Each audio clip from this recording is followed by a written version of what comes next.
नहीं बोलता, तू क्यों बोलता? वहाँ तू क्यों लड़ाई करता है? मुख्यमंत्री के सामने तू क्यों बोलता है? दूसरे लोग राजेंद्र गुड्डा के फेस पर वोट पड़ता है। राजेंद्र गुड्डा पर यूथ और हमारी माता बहनों का आशीर्वाद, राजेंद्र गुड्डा का आशीर्वाद मिलता है। और इसलिए मुझे किस मुंह से मैं माता और बहन के पास जाऊंगा? किसी पढ़ी लिखी बच्ची ने मेरे से पूछ लिया, गुड्डा तू सरकार में बैठा था, तू विधानसभा में बैठा था, महिला दुष्कर्म में राजस्थान पहले पायदान पर आ गया, तू क्या कर रहा था?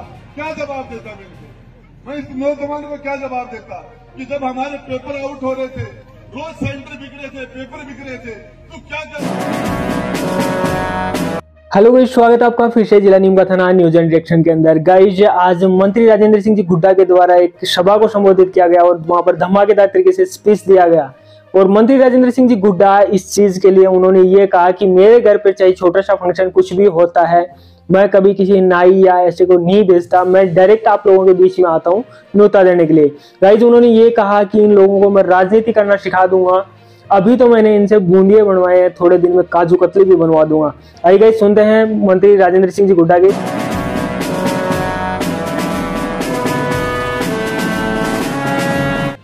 सेवा ने राज करने के लिए आए हैं और आपको बताना चाह रहा हूं, मंत्री के रूप में मुझे हवाई जहाज के पास मिलते हैं।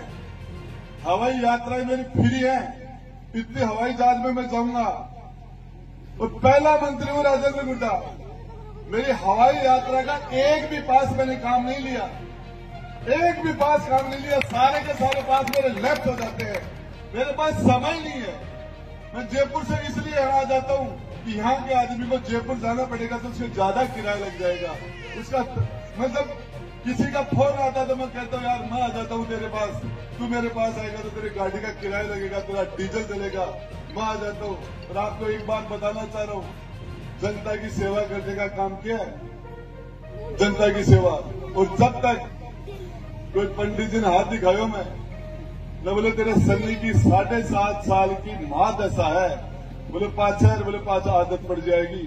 तो मन आदत पड़ गई, मेरे से और कोई काम हो भी बोले, और कोई काम मेरे से होता भी नहीं है।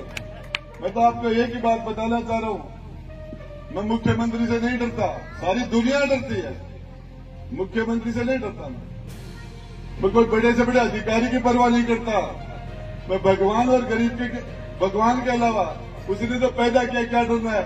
मैं आपसे डरता हूं, मेरे बोर्ड से डरता हूं, मेरे कार्यकर्ता से डरता हूं। मुझे पता है ये आदमी मेरे नाराज नहीं होना चाहिए, कुछ भी करना पड़े मेरे आदमी को नाराज नहीं होने देना चाह रहा, नहीं देता मैं। इसके लिए आप सारे लोगों से जितने भी हमारे काम हुए, बच्चे हुए काम, कोविड की वजह से 2 साल हमारे बर्बाद हो गए, हम नहीं कर पाए। मैं आपको बता देता हूं, लिस्ट दे देना मुझे, एक एक आदमी अपने रिश्तेदारों के काम ले आना, अपने गांव के विकास के ले आना, खुद के ले आना। राजेंद्र गुड्डा का वादा है, जब तक मेरे शरीर में मेरी सांस चलेगी, जब तक मेरा दिल धड़केगा, आपके साथ कोई भी न कोई सरकारी अफसर दादागिरी कर सकता, न कोई आपके साथ प्राइवेट दादागिरी कर सकता। हमारे आदमी की सुरक्षा करना ये हमारा धर्म है। और इसी के लिए मैं आपके बीच में, आप लोगों ने जितना मुझे लाड प्यार दिया, यदि मेरी खाल की जुत्ती बना के पहना दी तो भी आपका कर्जा नहीं उतार सकता। क्या था मेरे पास? मैं विजेंद्र ओला की तरह सीसराम ओला का बेटा नहीं था। यदि सीसराम ओला के बेटे नहीं होते, विजेंद्र आज मंत्री नहीं होते। परिवार की वजह से, पार्टी की वजह से है, जाति की वजह से है। रीता चौधरी, रामनारायण चौधरी की बेटी नहीं होती तो नहीं होती, जाट जाति से नहीं होती तो नहीं होती, कांग्रेस पार्टी नहीं होती तो नहीं होती। राजेंद्र गुड्डा पार्टी से नहीं है, जाति से नहीं है, परिवार से नहीं है, राजेंद्र गुड्डा आपसे है, आपका आशीर्वाद से है। और इसलिए लोग कहते कोई नहीं बोलता, तू क्यों बोलता? वहां तू क्यों लड़ाई करता है? मुख्यमंत्री के सामने तू क्यों बोलता है? दूसरे लोग राजेंद्र गुड्डा के फेस पर वोट पड़ता है। राजेंद्र गुड्डा पर यूथ और हमारी माता बहनों का आशीर्वाद, राजेंद्र गुड्डा का आशीर्वाद मिलता है। और इसलिए मुझे किस मुंह से मैं माता और बहन के पास जाऊंगा? किसी पढ़ी लिखी बच्ची ने मेरे से पूछ लिया, गुड्डा तू सरकार में बैठा था, तू विधानसभा में बैठा था, महिला दुष्कर्म में राजस्थान पहले पायदान पर आ गया, तू क्या कर रहा था? क्या जवाब देता मैं इस नौजवान को? क्या जवाब देता कि जब हमारे पेपर आउट हो रहे थे, रोज सेंटर बिक रहे थे, पेपर बिक रहे थे, तो क्या कर रहा था? तो उसके बाद मेरे पास क्या दबाव होता? इसलिए राजेंद्र गुड्डा को बोलना पड़ता है। राजेंद्र गुड्डा की जिम्मेदारी बनती है।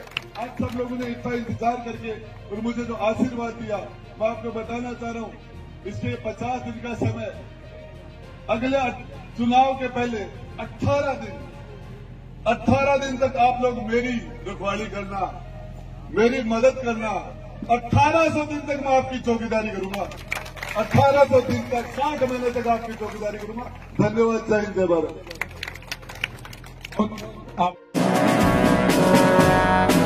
गाइज, आपको हमारी लेटेस्ट वीडियो अपडेट आपको अच्छी लग रही तो प्लीज चैनल को लाइक, शेयर और सब्सक्राइब जरूर करें। मिलते हैं जल्दी ऐसी ही नई लेटेस्ट अपडेट के साथ। तब तक के लिए जय हिंद,